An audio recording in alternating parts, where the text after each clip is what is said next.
ਬਿਸਮਿल्लाहिर्रहमानिर्रहीम अस्सलाम वालेकुम तमाम दोस्तों को वेलकम करते हैं अपने यूट्यूब चैनल से इस दुआ नाल कि तुसीं जिथे रहो खुश रहो और दूसरे विच खुशियां बांटते रहो। दोस्तों अज असीं तुहानूं दस्सांगे कि एक पैली विच खेत विच लेज़र लगाउण दा तरीका की है और उहदे लगाउण दे फवायद की ने। एक ऐसा खेत जिहदे विच लेज़र लगी दी है और एक ऐसा खेत जिहदे विच लेज़र नहीं लगी दी, इन्हां दोनां विच फर्क की है ते ये सारी असीं गल्लां अज ਇਹਦੇ ਜਿਹੜੇ ਲਗਾ ਰਹੇ ਨੇ ਭਾਈ ਉਹਨਾਂ ਕੋਲ ਅਸੀਂ ਪੁੱਛਾਂਗੇ ਕਿ ਇਹ ਲੇਜ਼ਰ ਜਿਹੜੀ ਹੈ ਇੱਕ ਬਿਹਤਰ ਪੈਦਾਵਾਰ ਵਾਸਤੇ ਜ਼ਮੀਨ ਨੂੰ कैसे ਮਦਦ ਦਿੰਦੀ ਹੈ। ਤੇ ਆਓ ਦੋਸਤੋ ਫਿਰ ਭਾਈ ਕੋਲੋਂ ਸਾਰੀ ਬਰੀਫਿੰਗ ਲੈਂਦੇ ਹਾਂ ਔਰ ਉਹਨਾਂ ਕੋਲੋਂ ਜ਼ਰਾ ਪੁੱਛਦੇ ਹਾਂ ਕਿ ਇਹ ਕਿੰਨੀ ਕੁ ਅੱਛੀ ਟੈਕਨੋਲੋਜੀ ਹੈ। अस्सलाम वालेकुम ਵੀਰ ਜੀ। वालेकुम अस्सलाम। ਅੱਛਾ ਜੀ ਅੱਗੇ ਆਓ। ਅੱਛਾ ਵੀਰ ਜੀ ਦੱਸੋ ਜ਼ਰਾ ਸਾਨੂੰ ਕਿ ਇਹ ਜਿਹੜੀ ਤੁਸੀਂ ਲਗਾ ਰਹੇ ਹੋ ਲੇਜ਼ਰ ਇਹਦਾ ਕੀ ਫਾਇਦਾ ਇਹਦਾ ਲਗਾਉਣ ਦਾ ਪਹਿਲੇ? जी जनाब, ਇਹਦਾ ਫਾਇਦਾ ਜੇ ਕਿ ਇੱਕ ਪੈਲੀ ਲੇਜ਼ਰ ਹੋਈ ਦੀ ਹੋਵੇ ਦੂਸਰੀ ਬਗੈਰ ਲੇਜ਼ਰ ਤੋਂ ਹੋਵੇ, ਇਹ 20% ਫਸਲ ਜ਼ਿਆਦਾ ਦੇਗੀ। 25% ਯਾਨੀ ਕਿ ਜਿਹੜੀ ਪੈਲੀ ਲੇਜ਼ਰ ਨਹੀਂ ਹੋਈ ਦੀ ਉਹ 50 ਮਣ ਹੋਏਗੀ, ਲੇਜ਼ਰ ਹੋਈ ਦੀ ਹੋਏਗੀ ਉਹ 75 ਮਣ, ਯਾਨੀ 75 ਮਣ 25 ਮਣ ਉਹਦੇ 'ਚ ਜ਼ਿਆਦਾ ਹੋਏਗੀ, ਪੈਦਾਵਾਰ ਬਿਹਤਰ ਹੋ ਜਾਂਦੀ ਹੈ, ਬਿਹਤਰ ਹੋ ਜ਼ਿਆਦਾ ਜਾਂਦੀ ਹੈ। ਇੱਕ ਹੈ ਕਿ ਜਦੋਂ ਇਸ ਪੈਲੀ ਨੂੰ ਅਸਾਂ ਪਾਣੀ ਲਾਣਾ ਹੈ ਸਿੰਜੇ ਵਾਸਤੇ ਜਾਂ ਕਿਸੇ ਵੀ ਮਕਸਦ ਵਾਸਤੇ, ਸਾਰੀ ਪੈਲੀ 'ਚ ਪਾਣੀ ਪੱਧਰਾ ਫਿਰਨਾ ਹੈ। ਅੱਛਾ, ਪਾਣੀ ਜਦੋਂ ਪੱਧਰਾ ਫਿਰਨਾ ਪੈਲੀ ਨੇ ਪੱਧਰੇ ਆਉਣਾ ਹੈ। ਪਾਣੀ ਦਾ ਯਾਨੀ ਕਿ ਉਹ ਥੋੜਾ ਜਿਹੜਾ ਫਿਊਲ ਹੈ, ਜਿਹੜਾ ਥੋੜਾ ਪੈਟਰੋਲ ਆ, ਤੇਲ ਹੈ, ਉਹ ਵੀ ਕੰਮ ਹਾਂ ਤੇਲ ਕੰਮ ਲੱਗੇਗਾ। ਟਾਈਮ ਜਿੱਥੇ 2 ਘੰਟੇ ਲੱਗਦੇ ਨੇ ਉੱਥੇ 1 ਘੰਟਾ ਲੱਗੇਗਾ। ਪਾਣੀ ਪੱਧਰਾ ਫਿਰੇਗਾ। ਜਿਸ ਟਾਈਮ ਪੈਲੀ 72 'ਚ ਆਏਗੀ ਦੁਬਾਰਾ, ਉਸ ਟਾਈਮ ਉਹ 72 ਇੱਕ ਬਰਾਬਰ ਆਏਗੀ ਸਾਰੀ। ਅੱਛਾ, ਤੇ ਭਾਈ ਲੇਜ਼ਰ ਦੂਸਰੀਆਂ ਪੈਲੀਆਂ ਦੇ ਨਿਸਬਤ ਇਹ ਪੈਲੀ ਫਸਲ ਜ਼ਿਆਦਾ ਦੇਗੀ 25। ਅੱਛਾ, ਸਾਡੇ ਦੋਸਤਾਂ ਨੂੰ ਦੱਸੋ ਕਿ ਇਹਦੇ ਵਿੱਚ ਕਿਹੜੀ ਕਿਹੜੀ ਚੀਜ਼ ਇਸਤੇਮਾਲ ਹੁੰਦੀ ਹੈ ਔਰ ਕਿਸ ਤਰ੍ਹਾਂ ਉਹ ਕੰਮ ਕਰਦੀ ਹੈ। ਉਹਦੇ ਆਓ ਦੱਸੋ। ਇਹਦਾ ਕੰਪਿਊਟਰ ਹੈਗਾ ਜਿਹਨੇ ਲੇਜ਼ਰ ਨੂੰ ਢੱਕ ਕੇ ਰੱਖਣਾ, ਯਾਨੀ ਕਿ ਜਿੱਥੇ ਲੈਵਲ ਇਹਦਾ ਬੰਦ ਦੇਣਾ ਇਹਨੇ ਉੱਥੇ ਰੱਖਣਾ ਪੈਲੀ ਦੇ ਨਾਲ। ਇਹਦਾ ਕਨੈਕਟ ਜਿਹੜਾ ਉਹ ਦੂਸਰੇ ਲੇਜ਼ਰ ਨਾਲ ਹੈ। ਦੋਸਤੋ ਇਹ ਤੁਸੀਂ ਦੇਖ ਸਕਦੇ ਹੋ ਕਿ ਇਹ ਜਿਹੜੀ 3 ਲੱਤਾਂ ਵਾਲੀ ਮਸ਼ੀਨ ਖੜੀ ਹੈ ਇਹ ਕੰਪਿਊਟਰ ਤੇ ਚੱਲ ਰਹੀ ਹੈ, ਕੰਪਿਊਟਰਾਈਜ਼ਡ ਹੈ। ਔਰ ਤੁਹਾਨੂੰ ਇਹਦੇ ਉੱਤੇ ਜਿਹੜਾ ਇਹਦਾ ਉਹ ਦੋਸਤੋ ਇਹ ਤੁਹਾਨੂੰ ਉੱਤੇ ਰਡਾਰ ਨਜ਼ਰ ਆ ਰਿਹਾ। ਇਹਦਾ ਸਾਰਾ ਕਨੈਕਟ ਜਿਹੜਾ ਹੈ ਇਹ ਤੁਹਾਨੂੰ ਦਿਖਾਉਂਦੇ ਅਸੀਂ ਕਿ ਇਹ ਮਸ਼ੀਨ ਦੇ ਪਿਛਲੀ ਸਾਈਡ ਤੇ ਇਹ ਇੱਧਰ ਵੀ ਲੇਜ਼ਰ ਲੱਗੀ ਹੈ, ਇੱਧਰ ਵੀ ਇਹਦਾ ਕਨੈਕਟ ਹੈ ਉਹਦੇ ਨਾਲ। ਔਰ ਇਹ ਜਿੱਥੋਂ ਅਸੀਂ ਉਸ ਦੱਸ ਰਹੇ ਨੇ ਕਿ ਉਸ ਮਸ਼ੀਨ ਤੋਂ ਜਿਤਨਾ ਅਸੀਂ ਕੰਟਰੋਲ ਕਰਾਂਗੇ ਇਹ ਲੇਜ਼ਰ ਉੱਥੇ ਹੀ ਰਹੇਗੀ।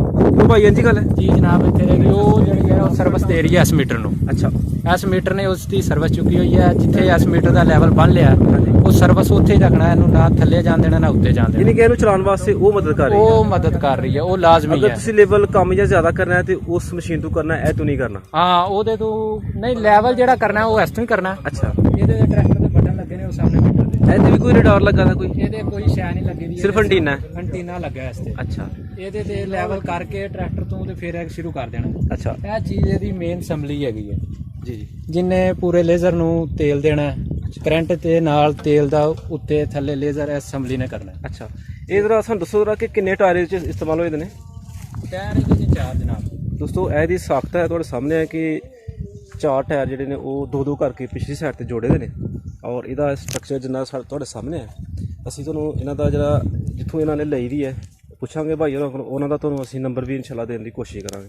ਅੱਛਾ ਭਾਈ, ਤੁਸੀਂ ਕਿੱਥੋਂ ਖਰੀਦੀ ਦੀ ਹੈ ਜਨਾਬ? ਅਸਾਂ ਤੇ ਇਹਨੂੰ ਲੈ ਕੇ ਆਏ ਫੈਸਲਾਬਾਦੋਂ। ਅੱਛਾ, ਵੈਸੇ ਇਹਦੀ ਕੰਪਨੀ ਲੋਰ ਹੈ, ਨਿਆਜ਼ੀਆ ਦੇ ਟੋਕਰ ਤੇ। ਇਹ ਤੁਹਾਨੂੰ ਦੋਸਤਾਂ ਦੱਸੋ ਕਿ ਇਹਦਾ ਕਿੰਨਾ ਖਰਚਾ ਹੈ ਸਾਰੀ ਮਸ਼ੀਨ ਦਾ, ਕਿੰਨੇ ਦੀ ਤੁਸੀਂ ਖਰੀਦੀ ਦੀ? ਇਹ ਮਸ਼ੀਨ ਦਾ ਅਗਰ ਨਿਊ ਲੋ ਮਸ਼ੀਨ ਅਸਾਂ ਚਲਦੀ ਚਲਾਉਂਦੀ ਲਿਆਂਦੀ ਹੈ ਅੱਛਾ, 4.5 ਲੱਖ ਰੁਪਏ ਦੀ। 4.5 ਲੱਖ ਰੁਪਏ। ਅਗਰ ਨਿਊ ਲੋ ਤੇ 5.5 ਲੱਖ ਰੁਪਏ ਦੀ ਆਂਦੀ ਹੈ। ਤੇ ਇਹਦੇ ਨਾਲ ਮਸ਼ੀਨ ਹੈ ਜਿਹੜੀ ਉਹ ਤਕਰੀਬਨ ਜਾਪਾਨ ਦੀ ਬਾਹਰ ਦੀ। ਅੱਛਾ, ਉਹ ਇਹਦੇ ਨਾਲ ਹੀ ਪੂਰਾ ਸੈੱਟ ਹੈ? ਹਾਂ, ਉਹ ਪੂਰਾ ਸੈੱਟ ਹੈ, ਉਹ ਜਿਹੜਾ ਉਹ ਬਾਹਰ ਦੀ ਹੈ ਸਾਰੀ। ਅੱਛਾ, ਇਹ ਇਹ ਸਿਰਫ ਪਾਕਿਸਤਾਨ ਦਾ ਇਹ ਲੋਹਾ ਹੈਗਾ, ਬਾਕੀ ਇਹ ਮਸ਼ੀਨ ਉਹ ਮੀਟਰ ਹੋ ਗਿਆ ਤੇ ਉਹ ਮੀਟਰ ਹੋ ਗਿਆ। ਯਾਨੀ ਕਿ ਇਹ ਜਿਹੜੀ ਮੇਨ ਮਸ਼ੀਨਰੀ ਹੈ ਇਹ ਬਾਹਰ ਦੀ ਹੈ? ਇਹ ਬਾਹਰ ਦੀ ਹੈ। ਇਹ ਜਿਹੜਾ ਥੱਲੇ ਦੂਸਰਾ ਨਿਜ਼ਾਮ ਬਣਾਇਆ ਇਹ ਪਾਕਿਸਤਾਨ ਦੀ ਹੈ। ਤੇ ਟ੍ਰਿੰਬਲ ਵਾਲਿਆਂ ਨੇ ਬਣਾਇਆ। ਇਹ ਕਿਹੜੀ ਕੰਪਨੀ ਜੀ? ਇਹ ਟ੍ਰਿੰਬਲ ਦੀ ਕੰਪਨੀ ਦਾ ਬਣਿਆ ਪਲੇਟ। ਜਿਹੜਾ ਦਾ ਕਿ ਉੱਥੇ ਹੈ ਥੋੜਾ ਲੱਗਾ ਦਾ ਕੋਈ ਇੱਥੇ ਕੋਈ ਮੋਨੋਗ੍ਰਾਮ, ਇਹ 200 ਨੰਬਰ ਨਜ਼ਰ ਆ ਰਿਹਾ। ਇਹ ਅਗਰ ਕੋਈ ਦੋਸਤ ਇਹ ਖਰੀਦਣਾ ਚਾਹੁੰਦੇ ਨੇ ਤੇ ਉਹਨਾਂ ਦਾ ਨੰਬਰ ਹੈ 0300 040 7502। ਅੱਛਾ ਵੀਰੇ, ਤੁਹਾਨੂੰ ਦੱਸੋ ਜ਼ਰਾ ਕਿ ਇਹ 1 ਏਕੜ ਜਿਹੜਾ ਤੁਸੀਂ ਕਰਦੇ ਹੋ ਉਹਦੀ ਕਿੰਨੀ ਮਜ਼ਦੂਰੀ ਲੈਂਦੇ ਹੋ? ਜੀ ਇਹ ਘੰਟੇ ਦੇ ਹਿਸਾਬ ਨਾਲ ਚੱਲਦਾ ਜਨਾਬ। ਇਹ 1500 ਰੁਪਏ ਨਾਲ ਘੰਟਾ ਚੱਲਦਾ। ਜਿਹੜਾ ਏਕੜ ਅੱਗੇ ਥੋੜਾ ਬਹੁਤਾ ਫਰਕ ਹੋਏ ਉਹਦੇ 'ਚ 1 ਘੰਟਾ ਲੱਗਦਾ। ਅੱਛਾ, ਤੇ ਜਿਹਦੇ ਜ਼ਿਆਦਾ ਫਰਕ ਹੋਏ ਉਹ ਫਿਰ ਜਿਸ ਤਰ੍ਹਾਂ ਦਾ ਫਰਕ ਹੋਏ ਉਸ ਤਰ੍ਹਾਂ ਦਾ ਟਾਈਮ ਲੱਗਦਾ ਉਹਦੇ 'ਚ। 1 ਏਕੜ ਜਿਹੜਾ ਤਕਰੀਬਨ ਉਸ ਦਿਨ ਕਿੰਨੀ ਕੁ ਟਾਈਮ ਖਰਚ ਕਰ ਲੈਂਦਾ? 1 ਏਕੜ ਤੇ ਕਿੰਨਾ ਟਾਈਮ ਲੱਗ ਜਾਂਦਾ ਤਕਰੀਬਨ? ਜਿਹੜਾ ਲੈਵਲ ਦਾ ਨਾ, ਯਾਨੀ ਕਿ ਥੋੜਾ ਬਹੁਤਾ ਫਰਕ ਹੈ, ਜਿਹਦੇ 'ਚ ਅੱਗੇ ਵੀ ਮੂੰਜੀ ਦੀ ਪੈਦਾਵਾਰ ਹੁੰਦੀ ਹੈ, ਉਹਦੇ 'ਚ 1 ਘੰਟਾ ਟਾਈਮ ਲੱਗਦਾ ਸਿਰਫ। ਅੱਛਾ, 1 ਘੰਟੇ 'ਚ ਤਕਰੀਬਨ ਲੈਵਲ 'ਚ ਹੋ ਜਾਂਦੀ ਹੈ। ਤੇ ਜਿਹਦੇ 'ਚ ਅੱਗੇ ਨਹੀਂ ਲੱਗੀ, ਅੱਗੇ ਸਿਰਫ ਕਣਕ ਹੀ ਲੱਗੀ ਹੈ ਜਾਂ ਬਾਜਰੇ ਬੂਜਰੇ ਨੇ, ਉਹਨਾਂ 'ਚ ਟਾਈਮ ਲੱਗਦਾ ਕਿ ਮਿੱਟੀ ਖਿੱਚ ਕੇ ਦੂਸਰੀ ਸਾਈਡ ਤੇ ਅਗਰ ਲਿਆਣੀ। ਕੋਈ ਦੋਸਤ ਤੁਹਾਡੇ ਤੋਂ ਮਸ਼ਵਰਾ ਲੈਣਾ ਚਾਹੁੰਦੇ ਨੇ ਜੀ ਜੀ ਤੇ ਤੁਹਾਡੇ ਨਾਲ ਰਾਬਤਾ ਕਰਨਾ ਚਾਹੁੰਦੇ ਨੇ, ਤੁਹਾਡੇ ਕੋਲੋਂ ਕੰਮ ਕਰਾਉਣਾ ਚਾਹੁੰਦੇ ਨੇ, ਤੇ ਤੁਸੀਂ ਪਲੀਜ਼ ਆਪਣਾ ਜਰਾ ਜਗ੍ਹਾ ਦੱਸੋ, ਤੁਸੀਂ ਕਿਹੜੀ ਜਗ੍ਹਾ ਤੇ ਹੋ ਔਰ ਇਹ ਆਪਣਾ ਇਲਾਕਾ ਦੱਸੋ ਔਰ ਆਪਣਾ ਤਕਰੀਬਨ ਨੰਬਰ ਦੱਸ ਦਿਓ ਤਾਂ ਕਿ ਤੁਹਾਡਾ ਰਾਬਤਾ ਹੋ ਜਾਏ। ਜੀ ਜਨਾਬ, ਅਸਾਂ ਜ਼ਫਰਵਾਲ ਦੇ ਰਹਿਣ ਵਾਲੇ, ਜ਼ਫਰਵਾਲ ਦੇ ਨਾਲ ਜੰਡਿਆਲਾ ਪਿੰਡ ਹੈ ਸਾਡਾ। ਠੀਕ ਹੈ, ਰਾਬਤਾ ਨੰਬਰ ਸਾਡਾ 0332 46 52 041। ਠੀਕ ਹੈ। ਇਹ ਰਾਬਤਾ ਨੰਬਰ ਹੈਗਾ। ਹਾਂਜੀ, ਜੋ ਵੀ ਮਸ਼ਵਰਾ ਜੋ ਵੀ ਹੈ ਉਹ ਦੇਖ ਕੇ ਲੈ ਸਕਦੇ ਹੋ। 1 ਮੀਟਰ ਉਹ ਟਰੈਕਟਰ ਤੇ ਲੱਗਾ। ਸਾਨੂੰ ਜਰਾ ਵੀ ਵਿਜ਼ਿਟ ਕਰਾ ਦਿਓ ਦੋਸਤਾਂ ਨੂੰ, ਜਰਾ ਚਲਾ ਜਾਓ, ਦਿਖਾਓ।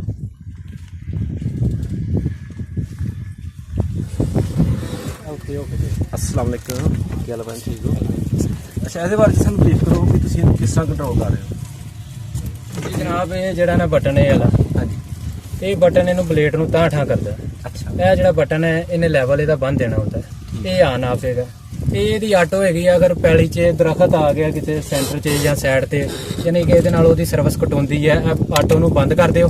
ਉਹਦੇ ਕੋਲ ਉਹਦੀ ਗੁਜ਼ਾਰ ਕੇ ਤੁਹਾਡਾ ਕਹਿਣ ਦਾ ਮਤਲਬ ਕੱਢ ਕੇ ਲੈ ਜਿਓ। ਇੱਕ ਇਹ ਜਿਹੜਾ ਮੀਟਰ ਹੈ, ਹਾਂਜੀ, ਇਹਦੇ ਨਾਲੋਂ ਐਸ ਮੀਟਰ ਦਾ ਅਗਰ ਰਾਬਤਾ ਕਿਸੇ ਵਜ੍ਹਾ ਨਾਲ ਵਿੱਚ ਕੋਈ ਆੜ ਆ ਜਾਂਦੀ ਹੈ, ਦੀਵਾਰ ਆ ਜਾਂਦੀ ਹੈ, ਇਹ ਆਟੋ ਬਟਨ ਹੈ, ਇਹਨੂੰ ਬੰਦ ਕਰ ਦਿਓ। ਅੱਛਾ, ਇਹ ਆਪਣਾ ਲੈਵਲ ਨਹੀਂ ਛੱਡੇਗਾ, ਉਸੇ ਲੈਵਲ ਤੇ ਉੱਥੋਂ ਗੁਜ਼ਰ ਜਾਏਗਾ। ਯਾਨੀ ਕਿ ਕਨੈਕਸ਼ਨ ਖਤਮ ਹੋ ਜਾਏਗਾ ਉਧਰੋਂ, ਲੇਕਿਨ ਆਪਣਾ ਲੈਵਲ ਆਪਣੀ ਜਗ੍ਹਾ ਤੇ ਰੱਖੇ। ਅਗਰ ਤੁਸੀਂ ਨਹੀਂ ਆਟੋ ਬੰਦ ਕਰਦੇ ਜਾਂ ਬਲੇਡ ਬਹੁਤਾ ਜ਼ਮੀਨ ਦੇ ਅੰਦਰ ਥੱਲੇ ਤੁਰ ਜਾਏਗੀ ਹਾਂ, ਤੇ ਜਾਂ ਫੁੱਲ ਤਾਂ ਚੁੱਕ ਦੇਗਾ। ਠੀਕ ਹੈ। ਅੱਛਾ, ਬੰਦ ਕਰਕੇ ਜਦੋਂ ਵੀ ਕੋਸ਼ਿਸ਼ ਕਰਨੀ ਹੈ ਕਿ ਦਰਖਤ ਆਣ ਡਿਆ, ਕੋਈ ਵਿੱਚ ਮਸਲਾ ਮਸਾਇਲ ਆਣ ਡਿਆ, ਆਟੋ ਬੰਦ ਕਰਕੇ ਉੱਥੋਂ ਕੱਢ ਦਿਓ। ਕੱਢ ਦੇ ਨੇ, ਠੀਕ ਹੈ। ਤੇ ਪੈਲੀ ਲੇਜ਼ਰ ਹੋਈ ਦੀ ਉਸ ਟਾਈਮ ਫਾਈਨਲ ਹੁੰਦੀ ਹੈ ਜਦੋਂ ਕੋਈ ਐਸਾ ਮੀਟਰ ਵੀ ਹੈ ਜਿਹੜਾ ਤੁਹਾਨੂੰ ਦੱਸ ਦਿੰਦਾ ਕਿ ਹੁਣ ਪੈਲੀ ਲੈਵਲ ਹੋ ਗਈ। ਲਾਈਟ ਚੈੱਕ ਕਰੋ। ਜਿਸ ਟਾਈਮ ਪੂਰੀ ਪੈਲੀ 'ਚ ਯਾਨੀ ਕਿ 2 ਤੋਂ 3 ਦਾਬੜੇ ਮਿੱਟੀ ਲੈ ਕੇ ਬਲੇਡ ਫਿਰ ਗਿਆ, ਲਾਈਟ ਸਿਰਫ ਇਹ ਇਕੱਲੀ ਬਲ ਰਹੀ ਹੈ, ਅੱਛਾ, ਫਿਰ ਪੈਲੀ ਫਾਈਨਲ ਹੋ ਗਈ ਹੈ। ਨਹੀਂ ਇੱਕ ਦਫਾ ਤੁਸੀਂ ਲੈਵਲ ਬੰਦ ਦੇਣਾ, ਫਿਰ ਤੁਸੀਂ ਟਰੈਕਟਰ ਹੀ ਫੇਰਨਾ, ਟਰੈਕਟਰ ਹੀ ਫੇਰਨਾ ਫਿਰ। ਹਾਂ, ਨਹੀਂ ਕਰਨਾ, ਨਹੀਂ ਨਹੀਂ ਕਰਨਾ ਹੈ ਇਸ ਬਟਨ ਨਾਲ। ਅਗਰ ਗੱਡੀ ਤੰਗ ਹੋ ਰਹੀ ਹੈ ਇਹਨੇ ਨਾਲ ਤਾਂ ਕਰ ਲਓ, ਫਿਰ ਨਰਮ ਕਰ ਦੇਣਾ। ਯਾਨੀ ਹਾਂ, ਨਰਮ ਕਰਕੇ ਜਦੋਂ ਜਿਸ ਟਾਈਮ ਇਸ ਬਟਨ ਤੋਂ ਨਰਮ ਕਰਕੇ ਛੱਡੋਗੇ ਇਹਨੇ ਫਿਰ ਆਪਣੀ ਜਗ੍ਹਾ ਤੇ ਆ ਜਾਣਾ। ਚੱਕਰ ਜ਼ਿਆਦਾ ਲੱਗ ਜਾਣਗੇ ਤੇ ਗੱਡੀ ਚੱਕਰ ਜ਼ਿਆਦਾ ਲੱਗ ਜਾਣਗੇ ਤੇ ਇਹਨੇ ਲੈਵਲ ਤੇ ਫਿਰ ਆਪਣੀ ਜਗ੍ਹਾ ਲੈਵਲ ਤੇ ਆ ਜਾਣਾ ਜਿੱਥੇ ਜਿਸ ਟਾਈਮ ਅੱਛਾ, ਸਾਡੇ ਦੋਸਤਾਂ ਨੂੰ ਦੱਸੋ ਜਰਾ ਕਿ ਇਹਦੇ ਵਾਸਤੇ ਕਿਹੜੀ ਗੱਡੀ ਜ਼ਰੂਰੀ ਹੈ। ਹਰ ਗੱਡੀ ਇਸ ਕੰਮ ਕਰ ਸਕਦੀ ਹੈ? ਇਹਦੇ ਲਈ ਵੱਡੀ ਗੱਡੀ ਜ਼ਰੂਰੀ ਹੈ। ਇਹ ਕਿਹੜੀ ਜਰਾ ਕਿੰਨੇ ਹਾਰਸ ਪਾਵਰ ਗੱਡੀ? 385। 350। ਦੋਸਤੋ ਤੁਸੀਂ ਦੇਖ ਸਕਦੇ ਹੋ ਕਿ ਮੈਸੀ 385 ਇਹ ਗੱਡੀ ਹੈ ਜਿਹੜੀ ਇਹਨੂੰ ਚਲਾ ਰਹੀ ਹੈ, ਤੇ ਦੋਸਤ ਦੱਸ ਰਹੇ ਨੇ ਕਿ ਇਸ ਤੋਂ ਛੋਟੀ ਗੱਡੀ ਜਿਹੜੀ ਆ ਉਹ ਇਹਨੂੰ ਨਹੀਂ ਚਲਾ ਸਕਦੀ। ਤੇ ਵੀਰ ਜੀ ਬਹੁਤ ਸ਼ੁਕਰੀਆ, ਮਿਹਰਬਾਨੀ, ਅੱਲਾਹ ਪਾਕ ਤੁਹਾਨੂੰ ਖੁਸ਼ ਰੱਖੇ, ਔਰ ਅਸੀਂ ਦੁਆ ਕਰਨਾ ਕਿ ਅੱਲਾਹ ਪਾਕ ਤੁਹਾਡੇ ਕੰਮ 'ਚ ਬਰਕਤ ਪਾਏ। ਮਿਹਰਬਾਨੀ, ਅਸਲਾਮ ਵਾਲੇਕੁਮ।